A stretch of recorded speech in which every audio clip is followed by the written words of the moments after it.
Why don't you do your typical Callum thing of just welcome back, but no, do that. And I Well, know I've you. just started now. You've I intro. know. Right. Welcome back, fuckers. Yeah, you ready? You ready? Simply simply This on. this is how we start. We go. Go on. And welcome back, everybody. This is Kyle and Beyond. Today we are going to be talking about all the great things in the news of Kyle. Kyle, how are we doing today? How do we do? We were just talking about the creator and how Callum kind of he doesn't know how he feels about it, but it's fucking shit. Don't go see it. It's not a dildo, by the way. It's deodorant. Mate, why do I feel like the fuck it's are just getting closer for a week? It was fuck it Friday, then fuck it Thursday, and now it's fuck it Wednesday by the seams of it. So let's just jump into it before we derail the show any further. Kyle, are you aware that there's a Blade film coming, even though it seems like there's not one coming? Cookie eating, okay. Yep. Blade. Okay. Blade got a new writer in who Mahershala Ali got in himself. Like a week before the writer's strike. And he was going to rewrite the existing script.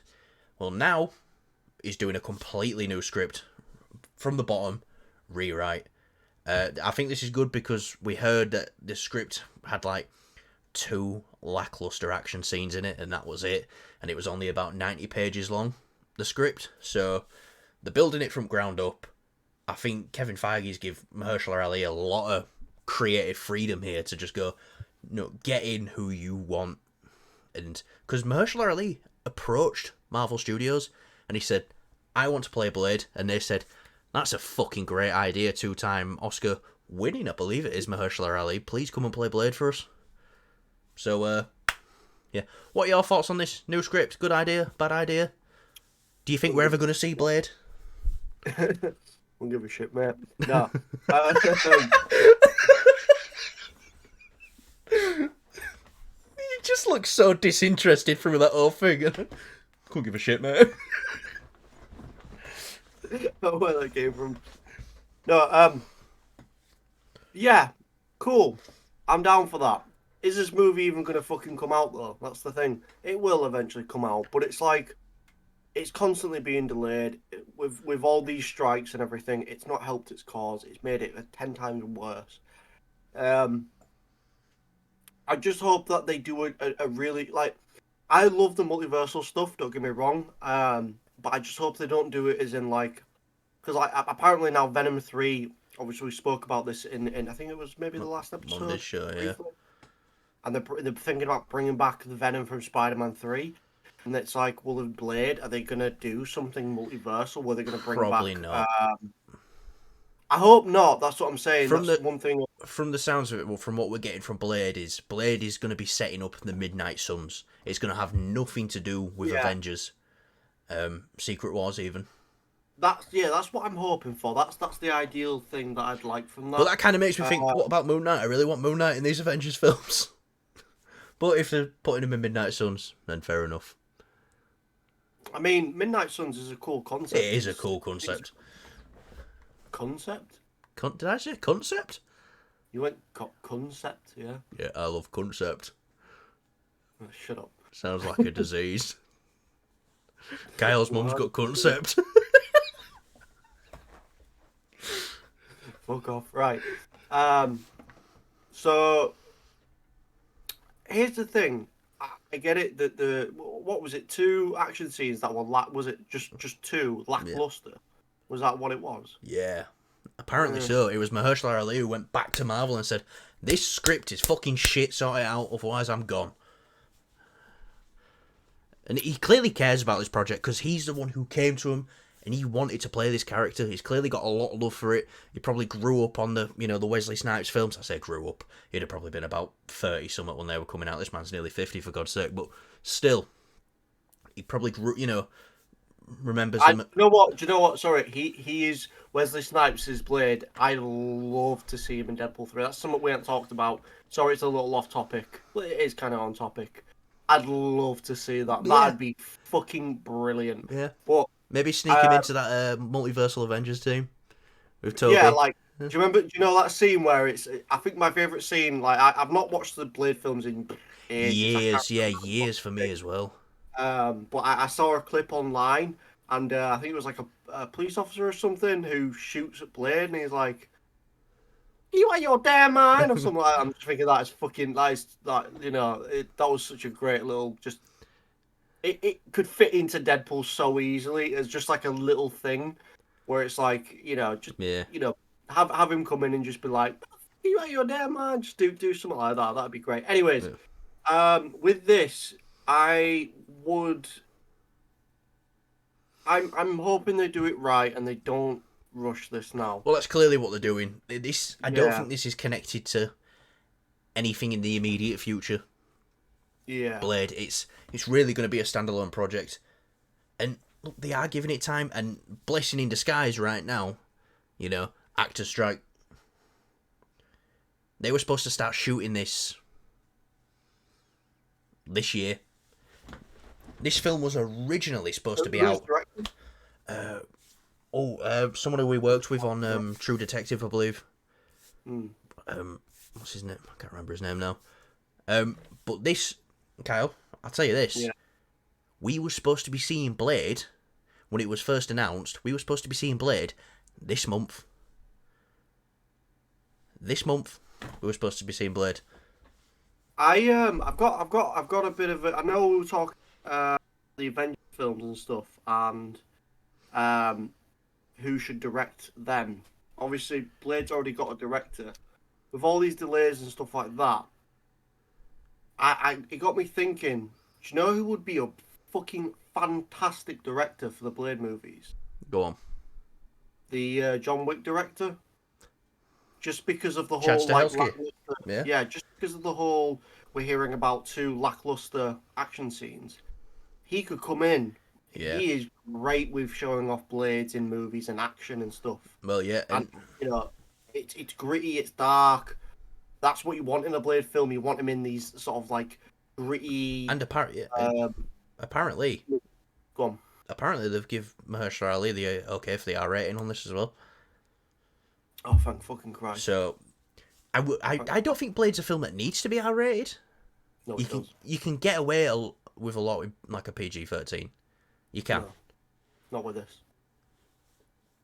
You can cut ghoulies up and vampires and purple blood can spill out of them or something like that. Would I prefer? Would I prefer an R rated? Yeah. Do I think you could get away with PG-13? Yes. I think you could get away with it. You could get away with it because they did the Wolverine movie, Yeah. Long time, the X-Men movies. They did it obviously with Logan. That wasn't the case. But then when you watch that from Logan, I get the whole argument of gore and stuff doesn't make a movie, but with Blade, especially Blade and their comics being quite dark and almost gruesome, it kind of needs to be in there to fit the character. You don't want a Blade that kind of chops off something, chops off a vampire's head. It adds to like some. Let's talk about the boys because I love talking about the boys.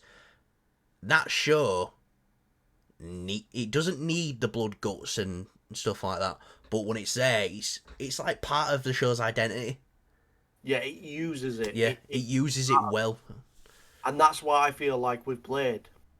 Yeah, well, and they're definitely going to have a test run with Deadpool 3 and go, oh, we can do this. And if Blade's going to be very loosely connected to the MCU, well, it'll be in the MCU, but not full on. Like leading into their Avengers films, like it's sounding like this might not now. We might get a full, like, R-rated side of the MCU, and that Midnight Suns film might be R-rated as well.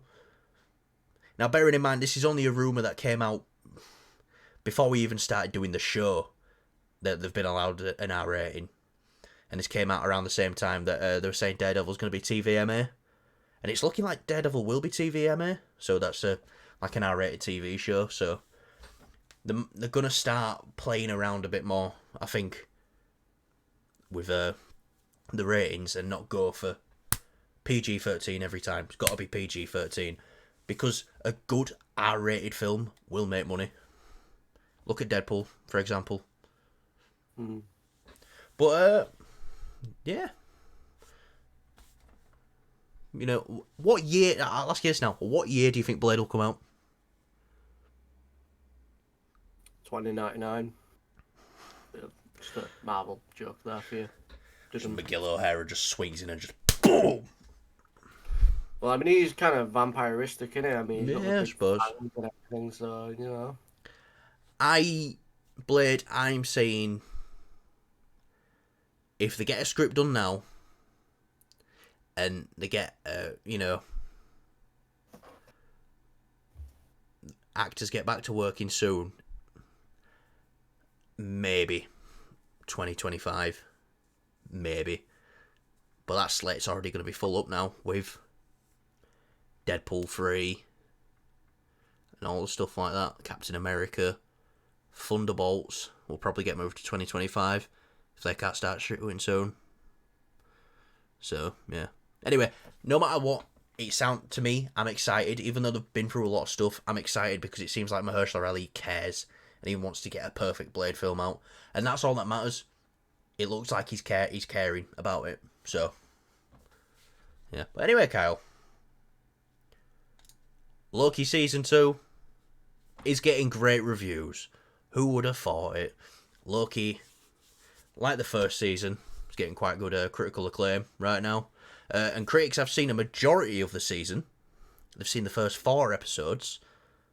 You know, they've seen a lot of things like Marvel back on track, best Disney Plus show ever, best thing Marvel's done, all the usual stuff. Now, I'm gonna say this now. well, I'm gonna say this before you say what you're gonna say because I think it's gonna be exactly what you're gonna say, and I'm gonna say it now. Coming off last week when we was looking at the Gen V reviews with its perfect score, clearly that don't mean anything because Gen V for you, not for you. So it really goes to show you that I've put this story in here today to say, look, a Rotten Tomato score doesn't mean anything. It's nice when something you're excited for is getting positive reviews. It's nice. It's nice to hear, and it's a bit of like, you know, just bumps up it does bump up your excitement a little bit. It definitely does. But it doesn't mean you're going to like it, and it doesn't mean it's going to be for you, but it doesn't mean it's necessarily bad either. It just means, you know, it's not for you. It's a very subjective thing. Everything is. Rotten Tomatoes, yeah, everything is. So Rotten Tomatoes isn't the thing to be all, end all. Well, that's it. That could be 54 critics, you know. That could just mean a majority of them give it a 6 out of 10.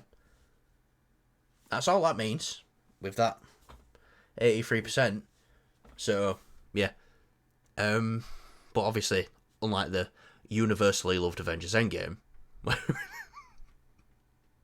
we're bringing that back. Oh, but yeah, great reviews. Where does this put your excitement level? I don't because coming off Loki season 1, which is your favourite MCU show. Yeah. And now with, you know, Disney positive Plus show, yeah.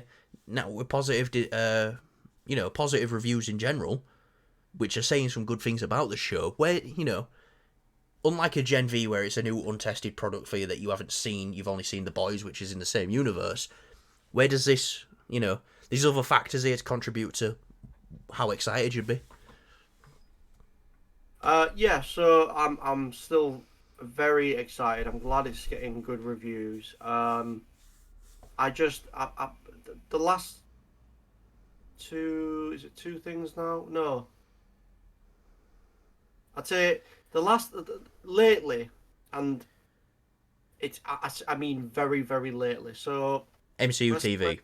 Let's start back. No. In hearing about reviews and stuff, I take this with not just a grain of salt anymore, or a massive grain of salt. I take it with nothing. I mean, in the sense of like, I'm not even accepting what they say until I now see it. Which is the thing to do. Which is the thing to do, yeah. But I'm saying when you hear people talk about things and how great it is, can really set you up for disappointment. It can set you up for disappointment. Now, granted, unlike say Avengers Endgame, where they said, "Oh yeah, the second like the whole movie's great, but the second half, I or the do you know midway the? point I on think is one of the perfect." worst reviews I saw for Avengers Endgame was first 2 hours is a bit boring, but the last hour is That's some of it. the Yeah, best comic book filmmaking you will ever see in your life. And that's what I mean. even the worst review I saw for it, I was like, oh shit. Yeah, so that's what I mean in that sense. And with that being said, it sometimes it is true, but for some reason I feel like I'm going on a losing streak because you had the Flash, which was like the best DC EU comic book movie, or the best comic book movie in the reviews and stuff. That was clearly DC diehard fans that just will love it no matter what, even if it was shit. Granted, the Flash was good. It was pretty good. I I liked enjoyed it. it. I Yeah, liked it a I lot. thought it was pretty good. And then you look at Blue Beetle and you hear, oh, it's the DCEU's finally getting Best it film right. since the Dark Knight. Um, and it very much wasn't. The Flash is definitely the better film compared to Blue Beetle. And then then we had The Creator recently, the best sci-fi movie ever. It's a cult classic. It was a steaming pile of shit. And then Gen V, but this is a bit more mixed. This is a bit more mixed. I understand. Well, it's not more mixed. I personally didn't enjoy Gen V. I love boys. I think the Yeah. whole thing of that is great. I was really looking forward to Gen V. I didn't look into anything about this because I wanted to go in it completely blind. I knew it was going to be not connected to the boys universe, but it's not going to be. It's a true and true spin-off. New characters, new environment, new stories, whatever. And I'm not enjoying it. I think it's a lot of the stuff that's happening in the show is pretty stupid. I'm not enjoying it. I said before in Kyle time that I'm not gonna watch this because it's just not appealing to me at all. It just feels very dumb. Whereas Guess who's got him compared to watch episode 4? yeah, I watch. We're all me and Callum are watching obviously on Friday, and then we've got the Continental final episode. Uh, and obviously Gen V comes out. Episode 4 of Gen V comes out at the same time, so it's like, fuck it, I'll watch it with Callum. I'll watch it. I, I don't want to. I'll be completely honest, but I'm with him, so I might as well just watch it while I'm there. You might Again, as well. Yeah. I won't have a choice with Callum. But yeah, and then so obviously with Loki now, I'm hearing, oh, it's pretty great. It's Marvel back on track. It doesn't fucking mean anything to me right now. Just with how reviewers are doing, so it's like reviewers have gone really weird and just kind of chatting shit all of a sudden. Well, I do believe that how some of them genuinely feel.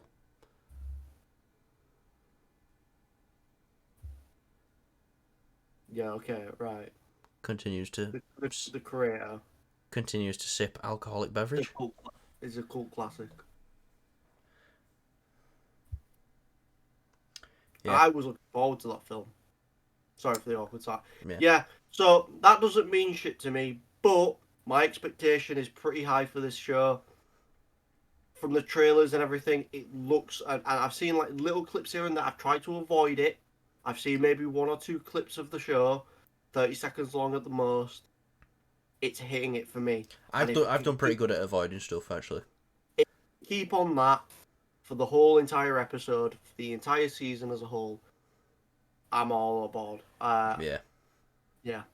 Apparently, longer episodes as well. Apparently, we're getting longer than average episodes. Good. So that's another good thing. Do you want me to tell you exactly when I got excited for Loki season 2? I couldn't give a fuck.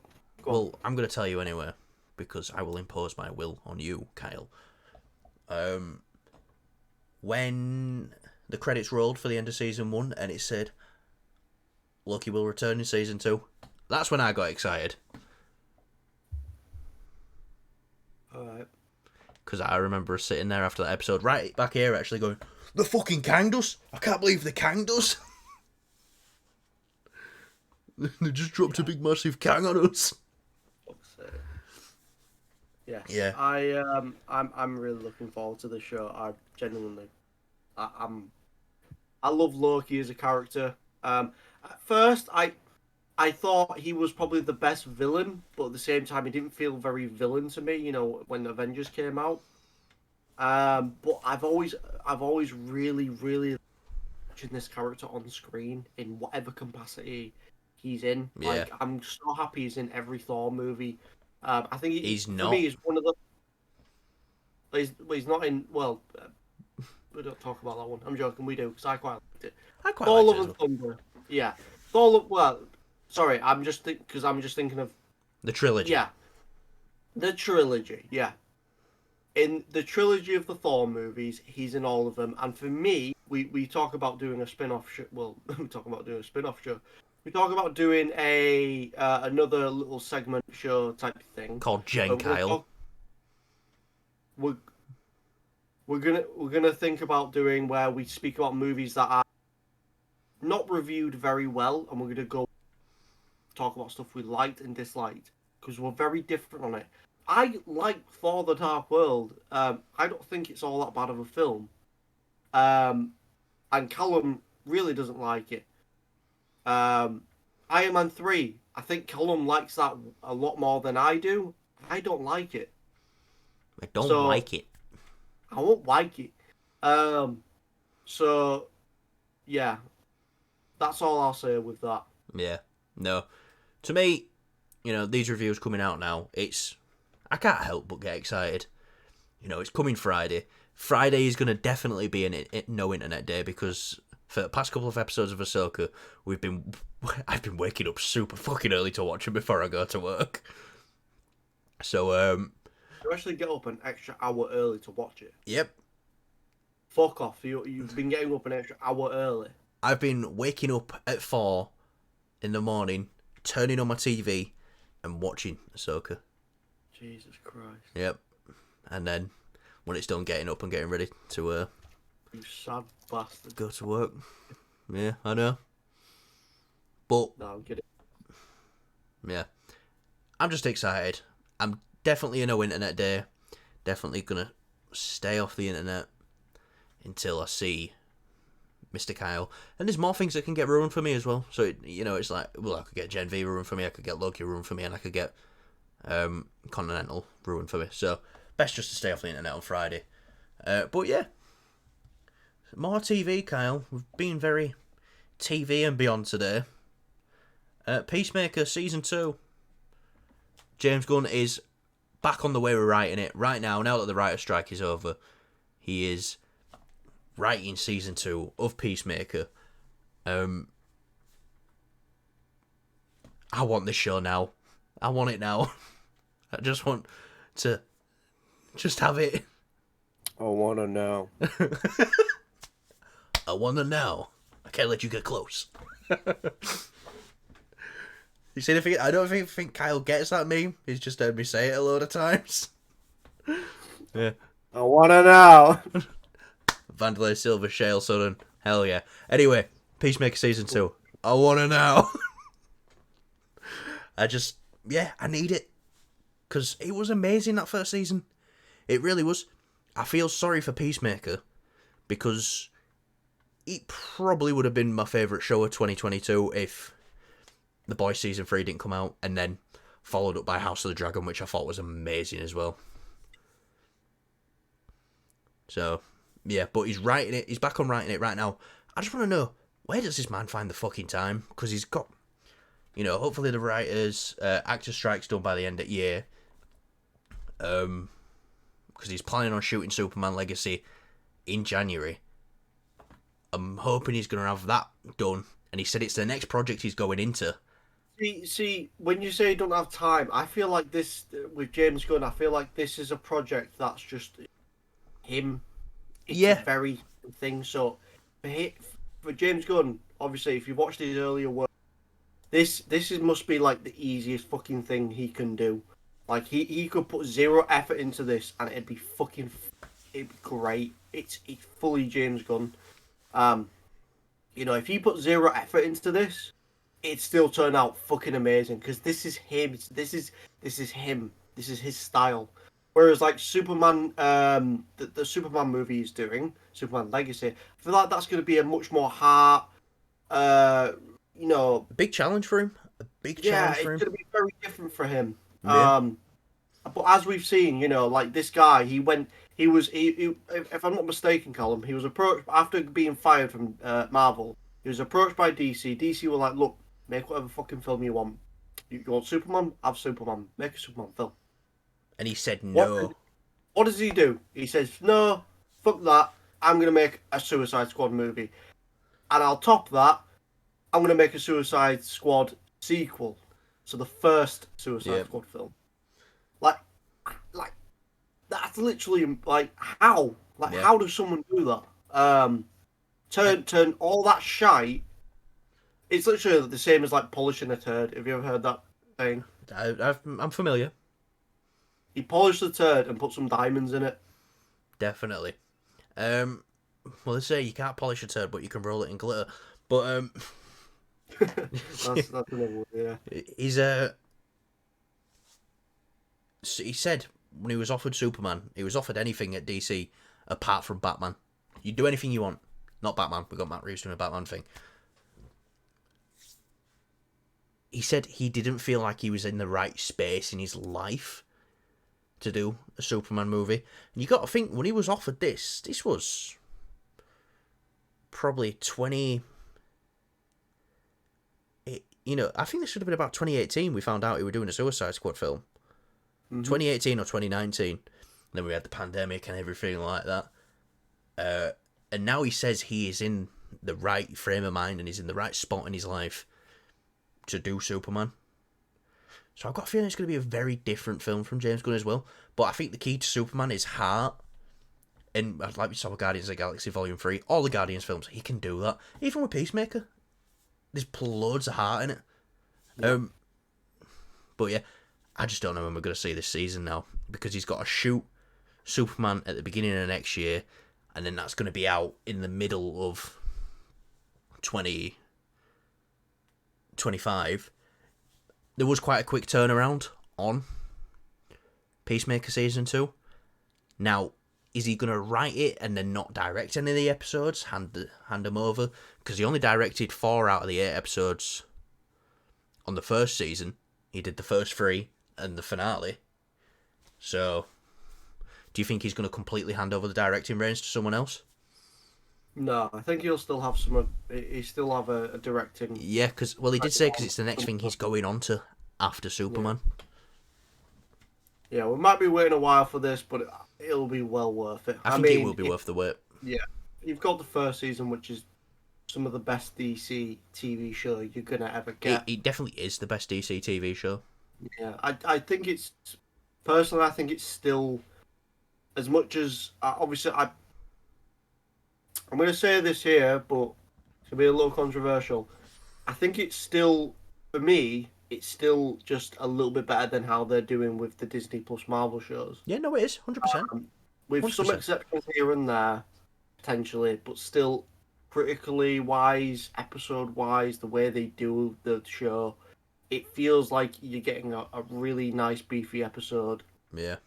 Throughout the entire season, and it's great. If you haven't watched Peacemaker, like, just go see it. It is phenomenal. If you didn't like the Suicide Squad movie, And that man in the furthest corner right there, Kyle, just point down.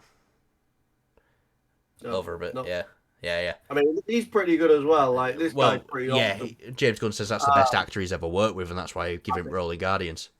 Yeah. He's pretty. I'm glad that they didn't kill him off, but it's weird that they didn't. That's one character in Marvel where it's like, this guy off, but then you've got these other characters that you've killed off, and you could have done more with. Yeah. Anyways, I'm glad he's back. I'm glad he's back. I'm glad Gunn's working on it. We're just at one step closer to getting a season 2 of Peacemaker. So, yeah. But Kyle, it's kind of like we're doing a loop around now. Back to Loki in a way.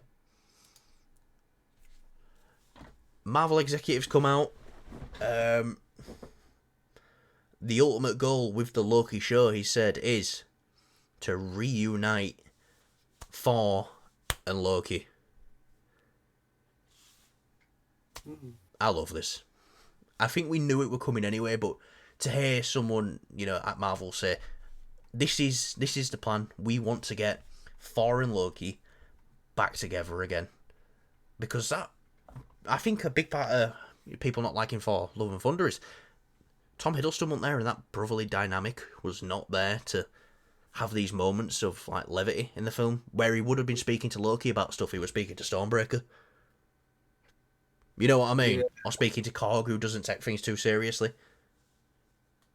I think a big key thing that we're missing was Loki. And what I want when they reunite is I want Loki to get there just in time to see Kang stick his fucking fist through Thor's chest or something.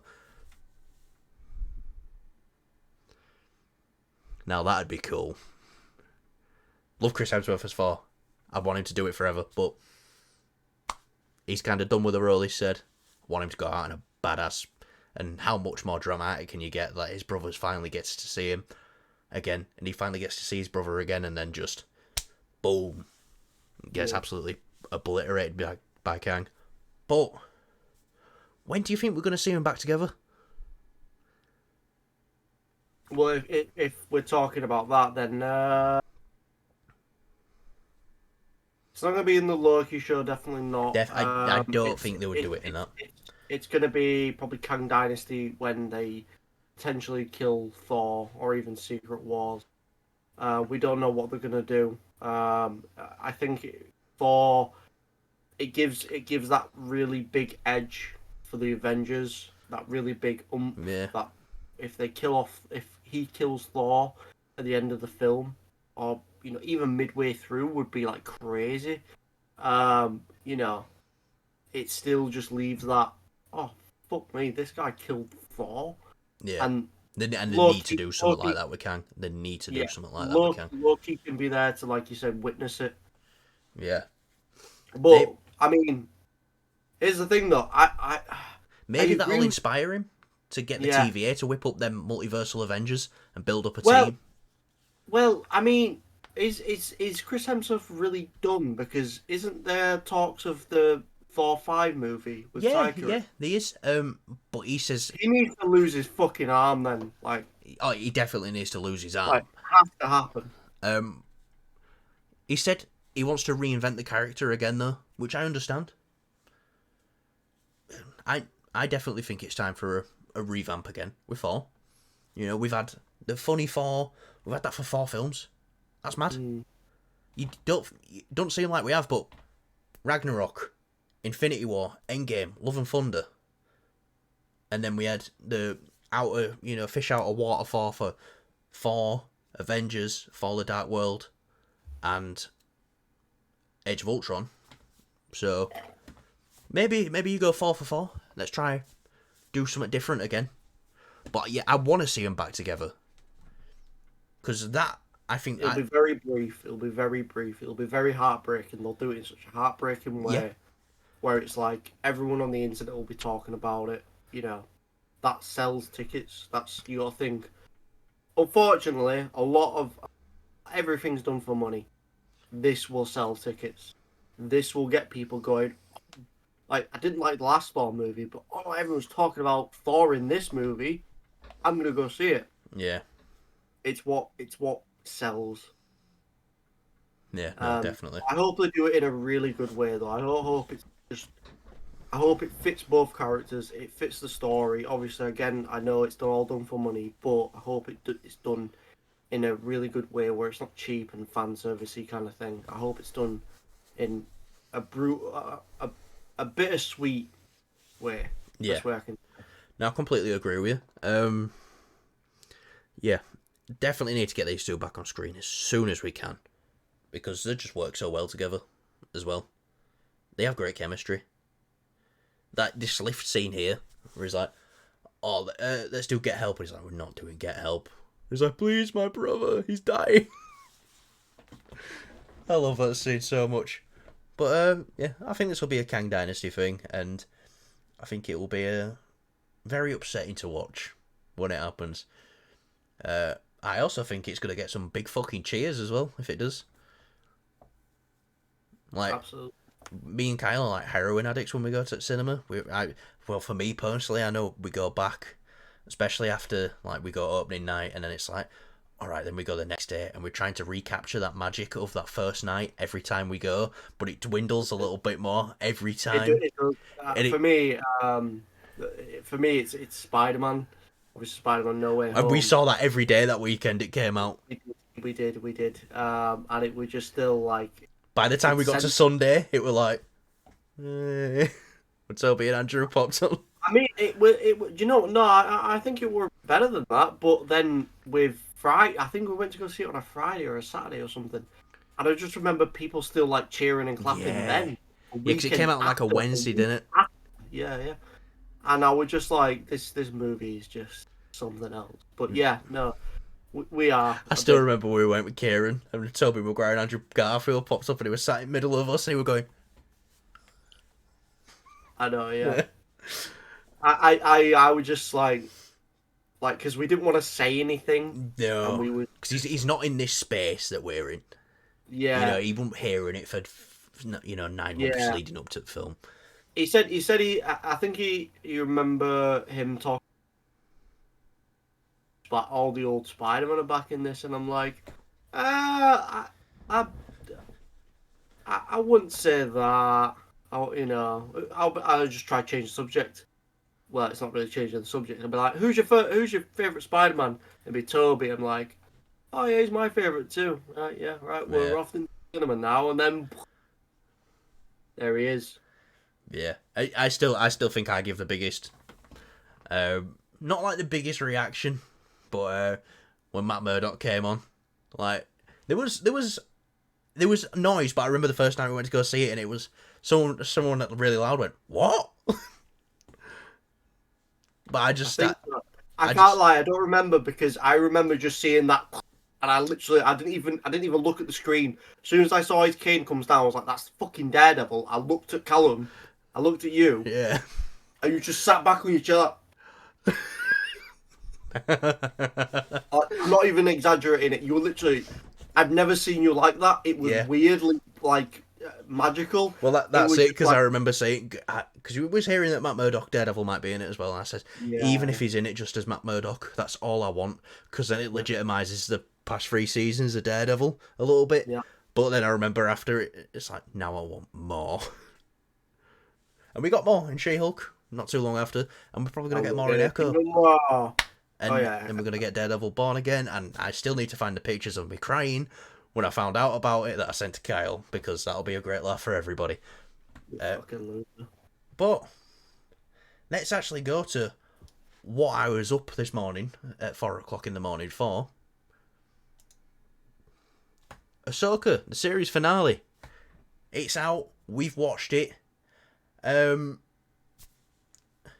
Just overall, quick one. Yes or no? Do you like this episode? Yeah. I liked it as well. But I wasn't satisfied with it as a finale. I could go through this episode and say I liked that. There's loads of stuff I liked and loved in this episode. See, we talked about this being like, oh, it's gonna have like a bit of a cliffhanger. No, I'm not bothered about a cliffhanger. I like the cliffhanger. No, but no. I get what you're saying. With a cliffhanger and stuff, obviously we kind of expected it. We thought that the remnants of this Empire Thrawn, he's gonna win essentially, and it was kind of easy to see. It was a little predictable. I can't lie, the episode was a little predictable. I think we knew since they went to that planet, it was like they're gonna get stranded there. For me, though. Oh yeah, spoilers by the way. Yeah, it leaves it in a sense of not almost like a series finale. It feels like a mid-season finale. Or even just like an episode before the finale. That's what it felt like. I feel like, we're gonna get another episode. That's the finale, and it's not. But I don't know, because I liked a lot of stuff in this episode. I did, but there's just something about it where I'm like, I will get the biggest thing I did not like about this episode out right away, and I think this is probably the only thing I didn't like, apart from the overall feel of the episode, is no Balin, pretty much. no Shin. We got, 10 seconds of both of them? Ray Stevenson, oh my god, he acted his ass off in this season. Obviously, you cannot blame them because they didn't know what was going to happen with Ray Stevenson. I don't think anyone did. And it's sad on that regard because it's like, oh man, they had big plans for this guy. And I think if he was still alive, it would be, oh, I can't wait to see what's happening with Balin now. Even though they've really underused him in this episode. Interesting thing though, I'll ask you now, do you know what he stood on? The statue he stood on? No. So that is the father. Right next to him is the son. And then there's supposed to be another statue there that's probably been destroyed, which is of the daughter. The daughter, there's an arc in the Clone Wars where Obi-Wan, Anakin, and Ahsoka go to a planet called Mortis. And long story short, the fight with like these beings of the Force, that is what they are. Oh, yeah, no, I know what you're talking about now. I couldn't tell from the statue. And they look very much like the animated versions, actually. And the reason why the statue of the daughter isn't there is probably just representing that the daughter gave her life force so Ahsoka could live. So it's very interesting why Balin's there. But, yeah. So that's one thing. I just wanted more Balin. I wanted more Shin. I love Shin. I got a question for you. Do you think they're going to recast Balin then? I think it is the best thing to do to honour Ray Stevenson. I am always in the camp of recast. Because even though I think Black Panther Wakanda Forever was, they did the best they could with that film, with not a recast, it caused a lot of problems for them. And I'm pretty sure Chadwick Boseman would not have minded. And I think a recast is the best thing to do to honour him. Either way you do it, though, no one's going to be happy. No, here's the thing with Black Panther 2. They did it in such a great way that we didn't expect, where it's like they named his kid. It was like... Yeah. It was... I feel like recasting him, I get it. I get why some people would be like, don't recast him. I get it. But at the same time, I'm on the side of a recast is not diminishing his legacy. No, it's continuing it. It's continuing it. And I feel like with this, it's done it in the best way possible by having his son named after him, T'Challa. Yeah. T'Challa Jr. And it's still continuing that legacy of the character, in that it's continued it in universe character. And what they did, it fantastic the way they did it in Black Panther.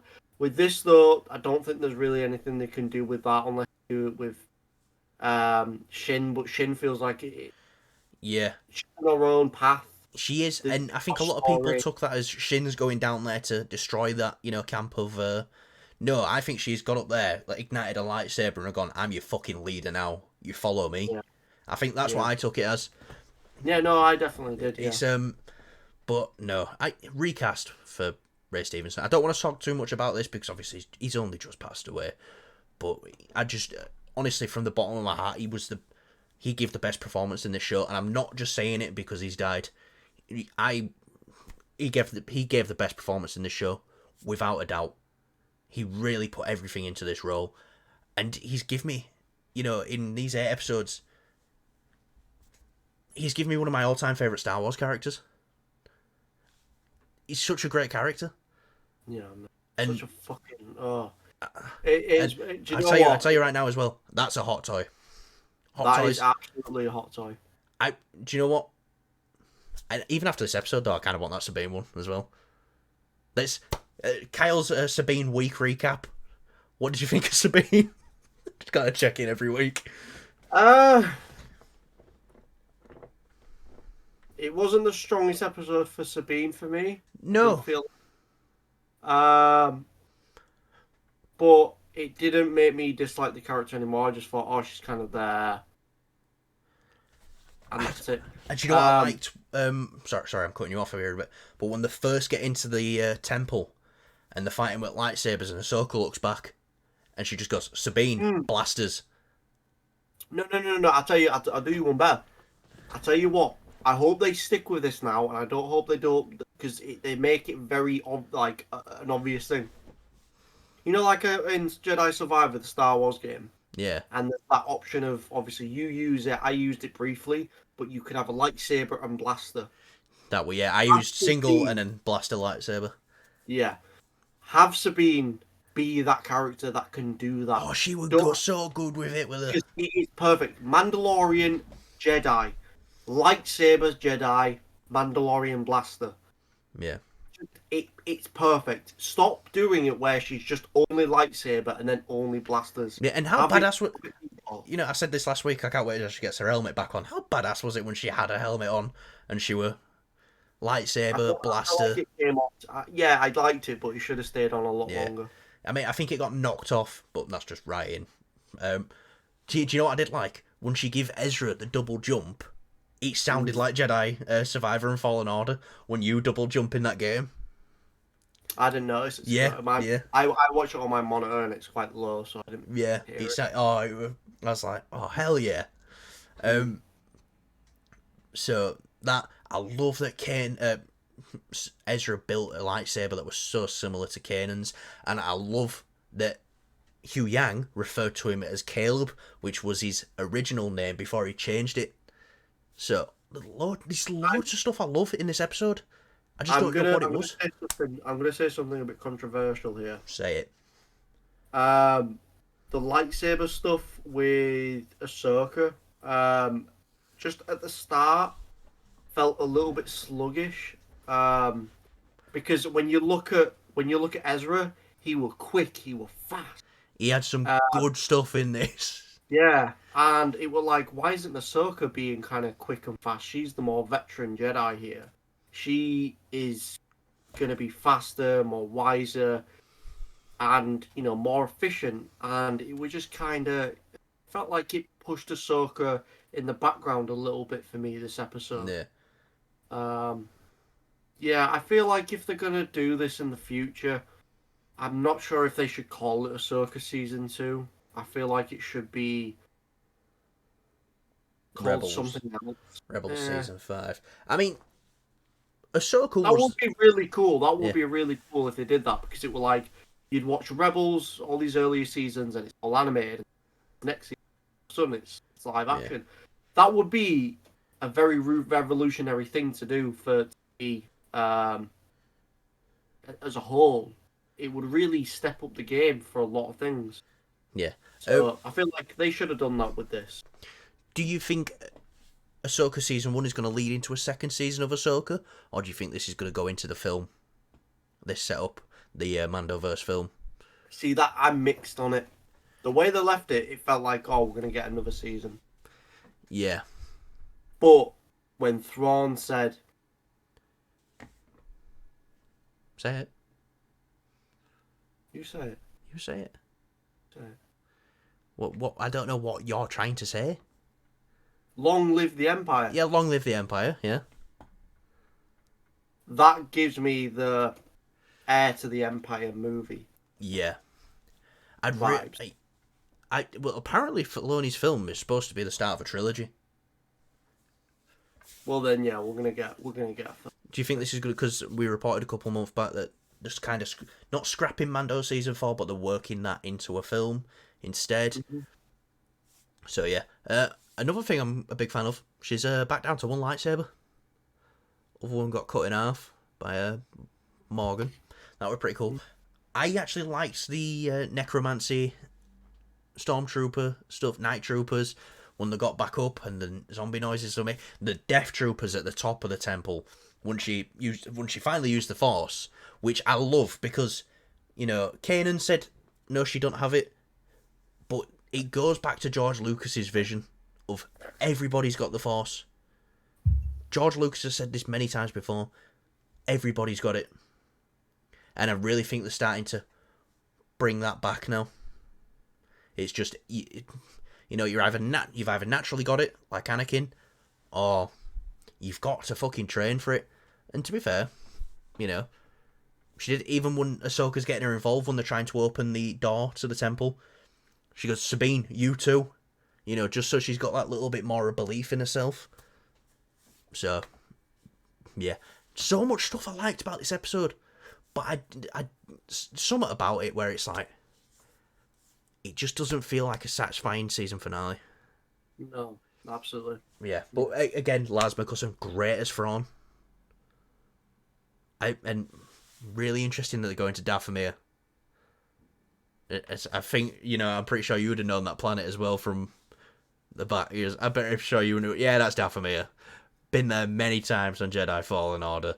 I'd always be that crazy. I'd just get straight to Dathomir. I didn't even use the double-bladed lightsaber. I just liked my lightsaber looking complete. Mm-hmm. So I'd always run straight to Dathomir. get the mod. I felt like in the second game, because in the second game, it's the way you build your lightsaber. When you change lightsaber stances, the lightsaber becomes complete. Yeah. Kind of thing. So when I was using the crossguard, it added an extra part at the bottom, and I'm like, I don't want that to look like too much, so I used it like the shortest one, so it just looked like a normal saber. Yeah. And the same with the first game when you had the double-ended. I was like, I want to make this the smallest lightsaber possible, because it just looks a bit weird having a super long single blade lightsaber. Yeah. But yeah, anyways, as an episode, it was great. As a season finale, it was good. Kind of. It leaves a lot of things in the air. It leaves a lot to be desired, yeah. Yeah. And I can do cliffhangers. I can. I love a good cliffhanger. Yeah, I feel like this didn't feel like a cliffhanger as I said before. It felt more like a mid-season or an episode before the finale kind of thing. That's what it kind of felt and felt that Disney curse of feeling rushed in the finale. Yeah, no, it did. It felt very rushed, and no, I can't lie. I was watching through the episodes, like, why the fuck is Bale on? How are we going to fit Bale on? Yeah, exactly. And if they just had that little bit more time, they could have had at least a little bit of an explanation with Balin, what Balin's doing. A little bit of explanation with what Shin's doing. But it's a shame because, like, I feel like the best Star Wars TV show is definitely Andor for me. Well, without a doubt, yeah. And, like, unfortunately, I don't think that got enough viewership, so it didn't get many views when people are watching it on Disney Plus, and that really does mean something. Well, Andor was already planned out as a 2-season show. No, I know, but it's not getting the viewership as much as say, Ahsoka. The views will not affect what comes of it. If you know what I mean. No. But I'm saying other shows like this show, like Obi-Wan Kenobi, it needs that thing about it that Andor does really well. Do you know what I mean? And Andor 12 episodes. 12 long episodes as well. It was all pretty long from what I remember. It needs that. Just that something about it to get it. Because Andor does not feel like a Disney Plus show. Feels like HBO. Yes, yeah. It does. That's what I want from Disney Plus, and it's not even just with Star Wars. I want that for Marvel as well, and I feel like hopefully Daredevil is going to be one that cracks the code. Yeah, Marvel's one up in Star Wars. They're going, right, we're doing 18 episodes. Yeah. So. It's just something else I want to mention here as well. Secret Invasion. I actually liked 5 out of the 6 episodes of that. It's just the ending was so bad that it kind of just made me fall out of love with the show completely. I like loads of things in this finale. Something about it, I can't put my mind to it. Something about it didn't hit for me. I would still rank Ahsoka quite high. I would still say Ahsoka season 1 is better than Mandalorian season 3. Yeah. Yeah. I agree. I'd definitely put it there. I'd say it's better than Obi-Wan. Yes. Yeah. Absolutely. I'd even say it's better than Book of Boba Fett. I mean, that's not really hard. But Star Wars live action TV ranking now would definitely be Andor. Let's make a video out of this. Yeah, making a video out of it instead. Number 1 now, so you can just see what comes in between. But who cares? But out of 10, then what would you rate this season? The whole season. The whole season. I give it a solid 7.5. I'd give it an 8. Yeah, I'd give it an 8. 8. I did really enjoy it. And especially with some of their mid-episodes were fantastic. Filoni knows what the fans want. I feel like he was kind of restrained here, though, by the actual Disney going, no, you got to do 8 episodes. Whereas I feel like if he were given 10, or you can do 10 if you want, or you want to do 11, that's fine. It's their streaming platform. They don't have to conform to anything. I don't know why they set these restrictions up for themselves.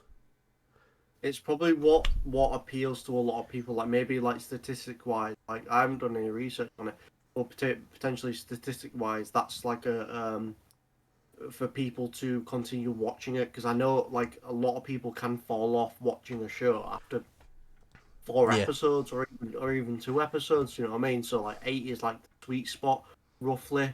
You know, between like 6 and 8, that's maybe like the sweet spot for it. If you go further than that, it's then lowering that thing, lowering the audience's attention. Yeah. Unless the show is like phenomenally good, say like Game of Thrones or Daredevil for that matter. There's, you know, that's how I'm looking at it statistics wise. I might be completely wrong about that, but Disney are approaching Disney Plus TV shows Yeah, so far. and they've probably done all the research into it, and they probably know the optimal episode count is 8 that people. That's what I'm saying. Yeah, that's what I'm So, saying. but I think it's a show by show basis. You really need to look at it like, no, we need this many for this season. We need this many for that season. It's not a network TV show. It doesn't need to. You know, like Walking Dead would come out every year, and it would always be 16 episodes, 16 episodes, 16 episodes, because they needed to do 8, have a break for 2 months, and then come back and do another 8. They don't need to do this. They're free to do whatever they want. But, yeah. I think, anything else you want to add before we go? No? One last thing. Ray Stevenson, thank you for this role. Thank you for putting everything into it. I think you did an amazing job. Sad we won't see you again, but hopefully someone will carry the torch and carry on the Thor legacy. That's what I want to see. That's what I hope they do. And I hope he's not just written out, because that would be the worst thing they could do. Just leave his character unthingied. Just leaving him on the hand of the father. But that'll do us for today. This has been Movies and Beyond. We've talked about a load of movies and stuff like that. If you're just catching the cut-out video for Ahsoka, we do this near enough every day. We try to get a video out every other day at least. Looks like we're gonna be doing Review Friday, so I don't know if we're gonna do a movie news tomorrow. We might not, depending on how tired I am, depending if Kyle's playing Starfield or not. But I hope you've enjoyed. I've been Callum.